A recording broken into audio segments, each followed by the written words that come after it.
Hello दोस्तों, आज हम कोल्ड रूम फ्रीज़र का एक कंट्रोलर के बारे में सेटिंग देखेंगे। ये ब्लू स्टार का बना हुआ है, इसमें कुछ खास है नहीं। तो एक बार ऐसे जनरली हम इसको देख लेते हैं कि क्या क्या मेजर है या नहीं है। तो ये पावर का ऑन ऑफ बटन है, ये सेट पॉइंट है, ये अप एंड डाउन की है, दोनों प्रोग्राम की है। ये डिफ्रोस्टिंग के लिए है, ये रीसेट के लिए है, ये ऑक्स है और ये लाइटिंग के लिए है। यहाँ पे एक इमरजेंसी स्विच ऑफ है। अब कभी भी आपको लगता है कि अभी बंद करना चाहिए तो आप ये बंद कर सकते हैं। ये लाइट ऐसी कर नहीं रही है, ये आपको कैमरे में ऐसा दिख रहा है कुछ कि कुछ है, बट ये ऐसा है नहीं। तो यहाँ पे जो है कंप्रेसर है, एवापोरेटर है, ये एलएसबी है, ये हीटर अभी चल रहा है, ये लैंप है, अलार्म है। ये सारे इंडिकेटर्स यहाँ पे आते हैं, ये जिस मोड पे चलता है। और अब हम इसके प्रोग्राम को एक बार देख लेते हैं, प्रोग्रामिंग में क्या क्या है। तो हम एक बार प्रोग्रामिंग में इसको होल्ड करेंगे, यूज़र प्रोग्राम में जाएंगे और यहाँ से इसको सेट करेंगे। सेट में अभी हमने पासवर्ड नहीं डाला तो हम इसको 0000 कर देंगे। अब ये हम आ गए सेट पॉइंट पे। सेट पॉइंट कह रहा है कि -20 to 27 सेंटीग्रेड तक हम इसको रख सकते हैं। तो अभी ये जो सेट है वो अभी दिखा रहा है, यहाँ से यहाँ तक हम इसको कर सकते हैं। नेक्स्ट चलते हैं, मैक्सिमम सेट पॉइंट हमने 27 रखा हुआ है, यहाँ से -22 to 35 तक आप रख सकते हैं। मिनिमम सेट पॉइंट हमने -25 रखा हुआ है, आप -15 to -22 रख सकते हैं। डिफरेंटल रखा हुआ है कि एक टेम्परेचर आने के बाद जब बंद होगा कंप्रेसर तो दूसरा कितनी देर बाद वो कितने टेम्परेचर के डिफरेंटल के बाद चलेगा। तो यहाँ से 1 to 20 रख सकते हैं आप, लेकिन हमने अभी 2 रखा हुआ है, मैक्सिमम यही रखा जाता है। रूम प्रोब कैलिब्रेशन है ये, यहाँ से आप जो रूम का टेम्परेचर है उससे कैलिब्रेट कर सकते हैं उसको। कई बार ऐसा होता है कि रूम का टेम्परेचर जो है 10 होता है और बाहर जो है आपको 12-13 दिखा रहा है, तो उससे आपको इसको यहाँ से कर लेंगे। अभी हम नेक्स्ट करते हैं इसको। तो कंप्रेसर डिले टाइम में आप 3 मिनट डालेंगे, जब भी एक बार बंद होगा तो ये 3 मिनट के लिए 3 मिनट बाद जो है रीस्टार्ट होगा। ड्रिप टाइम जो आप ये हीटर जो चलता है हमारा डिफ्रोस्ट के बाद जो टाइम होता है, ड्रिप टाइम होता है जो पानी वगैरह निकलने के लिए, तो वो 5 मिनट का यहाँ पे डाला हुआ है। आप यहाँ से 0 से 30 मिनट कर सकते हैं। कंप्रेसर ऑन होल्ड के लिए है, अब 0 करेंगे तो ऑन करेगा और ये करेंगे तो साइकिल के हिसाब से चलेगा। Post drip minute, post drip time के लिए आप कर सकते हैं। ड्रिप टाइम के बाद कितना सेकंड तक ये और वेट करेगा, तो आप इसको 15 से 99 सेकंड 99 सेकंड तक आप इसका वेट कर सकते हैं। 30 अभी सेट है। इन्वर्टर कंप्रेसर ऑफ, अगर आप 0 करेंगे तो ऑफ हो जाएगा और 1 करेंगे तो ऑन हो जाएगा। कोयल प्रोब कॉल जो है, कोयल प्रोब को भी ये है, आप इसको भी -10 to 0 कर सकते हैं, जो आपको कोयल का प्रोब कैलिब्रेशन है। डिफ्रोस्ट 0 करेंगे तो ऑफ हो जाएगा, 1 करेंगे तो ऑन हो जाएगा। सॉरी, डिफ्रोस्ट साइकिल आप इसको हॉट गैस से करना चाहते हैं या और में करना चाहते हैं, हीटर की थ्रू करना चाहते हैं या हॉट गैस से। तो अभी ये 0 पे है तो हीटर के थ्रू ये हो रहा है। और फिर है, कुछ नहीं है।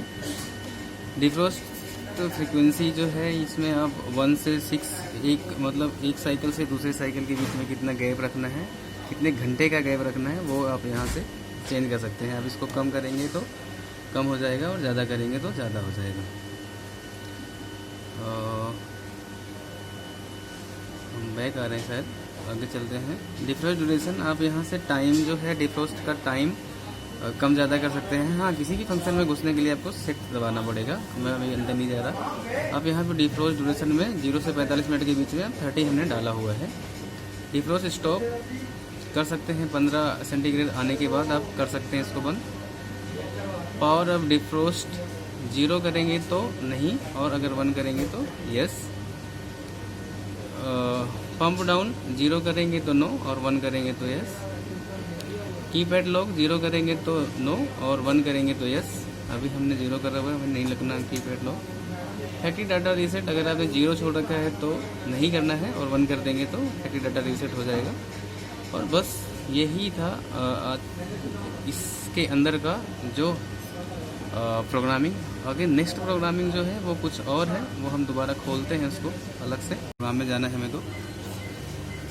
तो अभी हम यूज़र प्रोग्राम में गए थे। यूज़र प्रोग्राम में जाके हमने सारी चीज़ें वो देखी थी कि क्या हमें सेट करना था। अब हम यूज़र प्रोग्राम में नहीं जाएंगे, हम अब सेकंड पे जा रहे हैं। पहले 1 पे था, हम 1 पे थे, यूज़र प्रोग्राम के अंदर गए थे सेट की दबा के। अभी हम सेकेंड नंबर पे जा रहे हैं, है ना।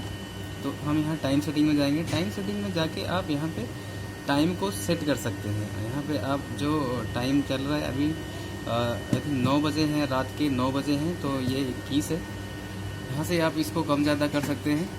नेक्स्ट नहीं तो मिनट है अभी 1, शायद अभी 9 बजे हैं पूरे।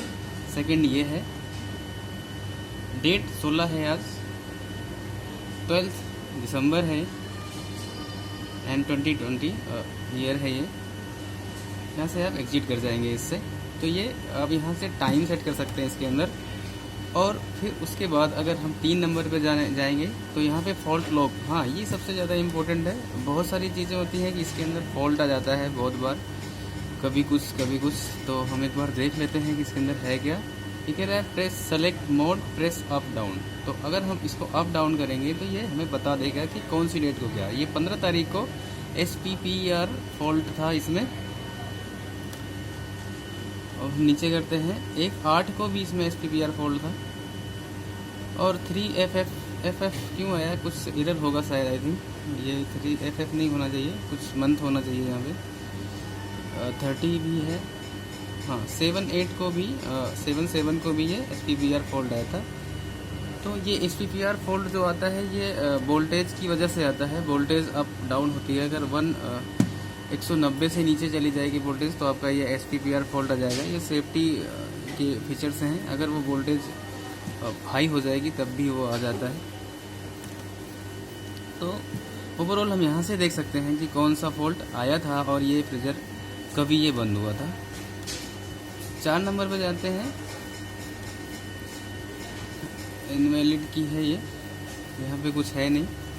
हम 5 नंबर जाएंगे, सेव पासवर्ड, चेंज पासवर्ड कर सकते हैं यहाँ से, हम ये नहीं कर रहे हैं। अच्छा एक चीज़ और ये देख सकते हैं, यहाँ से आप डिवाइस में जा सकते हैं, करंट ID वगैरह है, इसमें कुछ खास नहीं है। और हम जाते हैं अभी डिवाइस डिस्प्ले मोड, हाँ ये एक ज़रूरी फंक्शन है इसमें। डिस्प्ले मोड में जाके आप यहाँ से सेल्सियस या फ़ारेनहाइट में इसको कर सकते हैं। अगर हमें फ़ारेनहाइट में करना है तो फ़ारेनहाइट कर सकते हैं, और सेल्सियस में देखना है हमें तो यहाँ से हम डिस्प्ले टाइप से कर सकते हैं। तो कुल मिला के बस इसमें यही है, ज़्यादा कुछ है नहीं। होप ये आपको अच्छा लगा होगा, ये इन्फॉर्मेशन अच्छी लगी होगी आपको।